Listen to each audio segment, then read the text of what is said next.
Juru bicara gugus tugas percepatan penanganan COVID-19 Kabupaten Ketapang Rustami mengatakan, per 2 Mei 2020 tidak ada penambahan pasien terkonfirmasi positif COVID-19 di Kabupaten Ketapang, sehingga totalnya masih 11 orang. Pasien tersebut kini masih diisolasi ketat dan dirawat di ruang isolasi. Meski demikian, Kabupaten Ketapang masih berada di posisi kedua teratas pasien positif COVID-19 di Kalimantan Barat setelah kota Pontianak. Sementara itu berdasarkan catatan Pemkab Ketapang, tidak ada penambahan pasien dalam pengawasan atau PDP, sehingga totalnya masih 37 orang, terdiri dari laki-laki 21 orang dan perempuan 16 orang.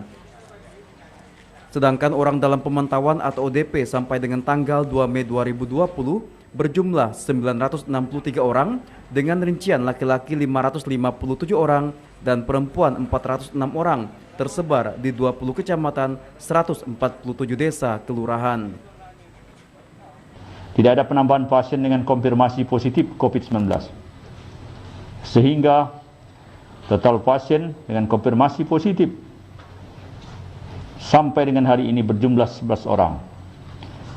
Dengan demikian, maka Kabupaten Ketapang masih menempati kedua terbanyak di kabupaten dan kota se-Kalimantan Barat. Gugus Tugas Percepatan Penanganan COVID-19 Kabupaten Ketapang meminta kepada masyarakat yang memiliki riwayat perjalanan dari luar Kalimantan Barat dan masyarakat yang merasa pernah berkontak langsung dengan pasien COVID-19 untuk segera melaporkan diri ke posko COVID-19 Kabupaten Ketapang.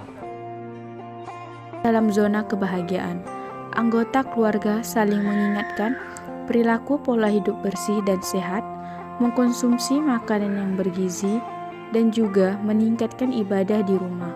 Sangat penting untuk menenangkan jiwa dari perasaan cemas, saling melindungi, saling mendukung.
Saya dari Fakultas Ilmu Kesehatan Masyarakat. Di sini saya ingin mewawancarai Bapak Agus Habibie tentang COVID-19 yang ada di dalam keluarga Bapak Agus Habibie. Tertib Bapak Agus Habibie yang telah Bapak terapkan dalam keluarga Bapak.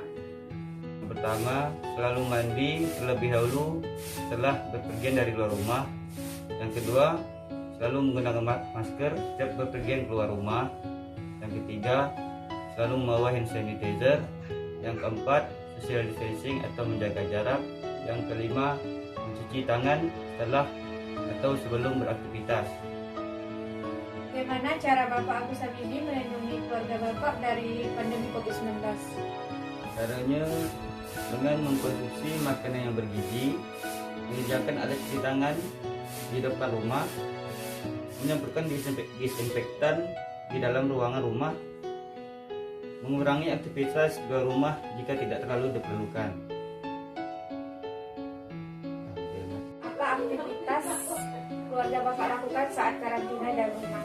Aktivitas yang sering dilakukan keluarga saya saat karantina adalah olahraga ringan seperti turun naik tangga, berjemur di setiap pagi hari, beribadah untuk menenangkan jiwa dari keresahan pandemi ini.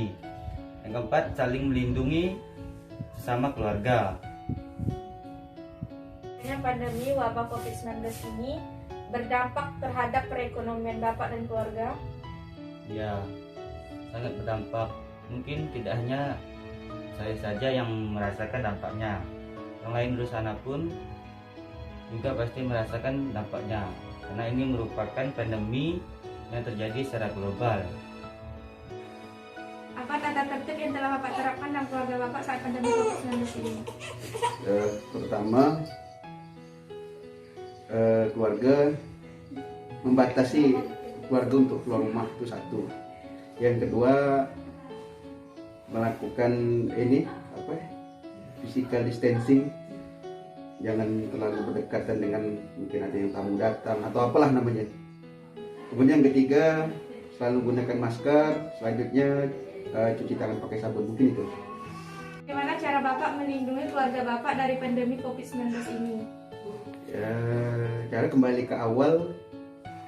Yang pertama, tetap melakukan penerapan perilaku hidup bersih dan sehat atau PHBS yang sering dilakukan. Kemudian istirahat cukup, konsumsi vitamin, makanan yang bergizi, terus tidak pernah lupa juga dalam perilaku hidup bersih dan sehat itu tadi termasuklah tadi cuci tangan pakai sabun dan sebagainya, itu yang seperti yang dijelaskan dalam mungkin itu. Aktivitas keluarga Bapak saat karantina di dalam rumah? Kalau untuk aktivitas tidak seperti biasa lah ya. Kalau aktivitas keluar rumah ya dibatasi, olahraga di luar rumah dibatasi. Yang jelasnya olahraga tetap olahraga, cuman olahraga ringan dalam rumah. Terus kalaupun masa-masa pandemi ini harus dilakukan untuk olahraga yang berat, tidak mungkin lah kan. Kita pasti ya kalau kerja kayak yang keluarga harus kerja di rumah tangga, kerja di rumah tangga lah. Yang kayak saya harus ngantor ya ngantor lah, tapi tetap menggunakan protokol kesehatan, dan itu juga harus kami sampaikan ke masyarakat sekitar juga. Mungkin itu kan. Adanya pandemi COVID-19 ini dan keluarga Bapak perekonomiannya terganggu? Ya kalau secara keseluruhan terganggu sih enggak sih ya. Kebetulan saya juga kita di ASN tetap aja, cuman kalau penghasilan dari ibu barangkali yang agak berkurang, belum di swasta kan. Cuman secara keseluruhan enggak lah, masih cukup lah. Tata tertib yang telah Bapak terapkan saat pandemi COVID-19 ini dan keluarga Bapak?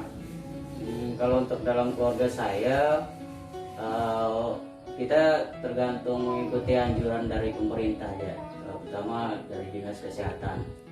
Jadi aturan yang dikeluarkan oleh dinas kesehatan itu kan selalu menggunakan masker kemanapun, baik di rumah maupun di luar rumah.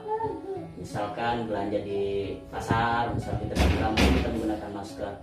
Dan setelah keluar dari rumah, dianjurkan juga cuci tangan. Nah, kita ikut aturan itu biar kita pun terhindar dari COVID ini. Kita sih ikut aturan pemerintah aja lah, seperti baiknya seperti apa. Gimana cara Bapak melindungi keluarga Bapak dari pandemi COVID-19 ini? Kalau untuk melindungi keluarga saya sih, pertama kita terapkan dari pola makan ya. Pola makan itu kan virus itu kan biasanya menyerang tubuh kita kan. Jadi otomatis dari pola makan yang harus kita teratur lah, paling tidak gizinya terpenuhi, seimbang, kayak mengkonsumsi susu, buah-buahan segar. Kalau nggak ada buah ya sayur-sayuran, sama pola makan. Habis itu mungkin saya terapkan olahraga ringan lah di rumah. Untuk saya dan istri saya kan olahraga kecil lah di rumah, biar keringat. Kalau pagi-pagi kita jemur gitu kan, biar daya tahan tubuh kita sehat juga, fit gitu kan. Jadi insya Allah dengan kita melakukan pola hidup sehat seperti itu, mungkin terhindarlah dari virus yang sedang merebak sekarang ini kan. Mungkin itu aja. Aktivitas yang Bapak lakukan saat karantina dalam rumah? Aktivitas waktu karantina kemarin sih kita enggak, karena kita udah dilarang sama pemerintah untuk keluar rumah kan, menjaga jarak sama membatasi sosial kan, sama masyarakat sekitar takut tertular. Kita sih biasa mengisi waktu luang di rumah, melakukan kegiatan kayak sholat berjamaah di rumah. Nah, kita kan kalau di musola kan kita kontak langsung sama orang, nggak bisa jaga jarak untuk ibadah. Untuk ini ada hikmahnya juga sih bagi saya pribadi, bisa kumpul dekat sama keluarga. Kalau kemarin untuk aktivitas kita di luar kan terlalu sibuk kan, jadi kumpul sama keluarga pun jarang. Nah, dengan adanya COVID ini momen yang saya kira ada positifnya juga bagi saya sendiri sama keluarga, lebih dekat lagi sama keluarga saya gitu ya. Itu yang untuk mengisi kegiatan di rumah. Dengan adanya pandemi COVID-19 ini, perekonomian dan keluarga Bapak ikut terdampak juga. Kalau berdampak saya kira bukan cuma dari keluarga kita sendiri, mungkin pada umumnya dari segi ekonomi juga yang dirasakan pihak keluarga lain pun mungkin sama. Kalau saya pribadi sama keluarga sih jelas sekali berdampak sekali masalah COVID-19 ini dari segi ekonomi. Penurunan lah yang jelas pendapatan kita, apalagi kayak saya bukan ini ya karyawan swasta aja gitu kan, berdampak sekali. Kita kan dagang gitu, jadi aktivitas di luar ini kan, kalau orang dagang ini kan tergantung orang pembeli juga kan. Nah, kalau sepi di jalan ya sepi juga dagangan kita. Ya jelas berdampak sekali COVID ini. Mudah-mudahan kedepannya COVID ini mereda, ekonomi kita pun membaik.